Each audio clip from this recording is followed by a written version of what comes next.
বলিউডের ভাইজান সালমান খানের পরবর্তী সিনেমা সিকান্দার। এতে প্রথমবারের মতো সালমানের সঙ্গে জুটি বেঁধে অভিনয় করতে দেখা যাবে দক্ষিণের গণ্ডি পেরিয়ে বলিউডে প্রশংসা কুড়ানো অভিনেত্রী রাশমিকা মান্দানাকে। বয়সে ৩০ বছরের ব্যবধান থাকা নতুন এই জুটিকে ঘিরে ভক্তদের মনে আগ্রহের কমতি নেই। অন্তর্জালে আসা ছবির ট্রেলার ও গানে সালমানের সঙ্গে রাশমিকার রসায়ন নিয়েও আলোচনা তুঙ্গে।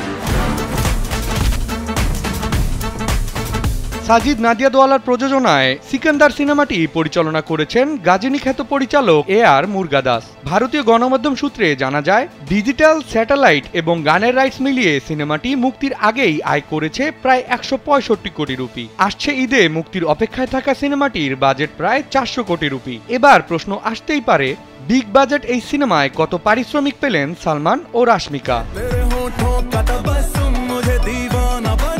স্যান্ডেলিনা সো, রূপচর্চায় আভিজাত্য। ভারতীয় গণমাধ্যম সূত্রে জানা যায়, এই ছবির জন্য ১২০ কোটি রুপি পারিশ্রমিক নিয়েছেন সালমান। অন্যদিকে একের পর এক সুপারহিট সিনেমা উপহার দেওয়া রাশমিকা সিকান্দারের জন্য পারিশ্রমিক নিয়েছেন ৫ কোটি রুপি। শুধু তাই নয়, ছবিটির একটি বিশেষ চরিত্রে অভিনয় করার জন্য দক্ষিণী অভিনেত্রী কাজল আগরওয়াল পারিশ্রমিক হিসেবে নিয়েছেন ৩ কোটি রুপি। গত বছর লরেন্স বিশনোয়ের কাছ থেকে একের পর এক হুমকি পেয়েও এই সিনেমার শুটিং থেকে পিছুপা হননি সালমান। উল্টো ছবির অ্যাকশন দৃশ্যের শুটিং করতে গিয়ে পাঁজরে চোট পেয়েছিলেন তিনি। সবকিছু মিলিয়ে এই পারিশ্রমিক সালমানের প্রাপ্য বলে মন্তব্য করেছেন তার ভক্ত ও অনুরাগীরা।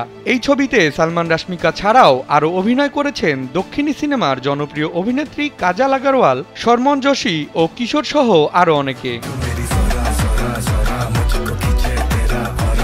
বিনোদন ডেস্ক, কালবেলা।